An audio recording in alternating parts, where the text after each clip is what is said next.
எம்ஜிஆர், புரட்சி தலைவி அம்மா ஆகியோர் மறைவுக்கு பிறகு ஒரு சரியான தலைமையை தேடி என் மனம் தவித்தது. மீண்டும் ஒரு எம்ஜிஆர் நமக்கு கிடைக்க மாட்டாரா என்று என் மனம் ஏங்கியது.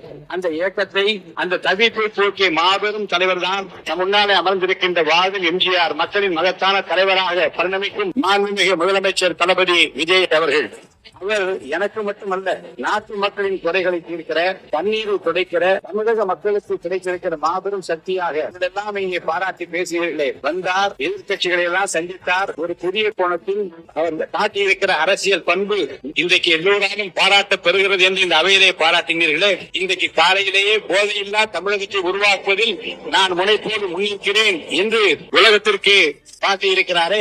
சரித்திர போர்மிக்க தலைவராக விளங்கும் நம்முடைய தலைவர் மாண்புமிகு முதலமைச்சர் அவர்களையும் இன்றைக்கு தமிழ்நாட்டு மக்கள் என்னை போல எம்ஜிஆராகத்தான் பார்க்கிறார்கள். எளிதில் வெல்ல முடியாத தொகுதி, 1000 விளக்கு தொகுதி என்று கருதப்பட்ட நேரத்தில் என் மீது நம்பிக்கை வைத்து மாண்புமிகு முதல்வர் அவர்கள் போட்டியிட வைத்து நேரில் வந்து பிரச்சாரம் செய்தார்கள். அவர் வந்ததால் தான் நான் வென்றேன். இதற்காகத்தான் மக்கள் வாக்களித்தார்கள். அவர்தான் முதலமைச்சராக வர வேண்டும் என்று எனக்கு வாக்களித்தார்கள்.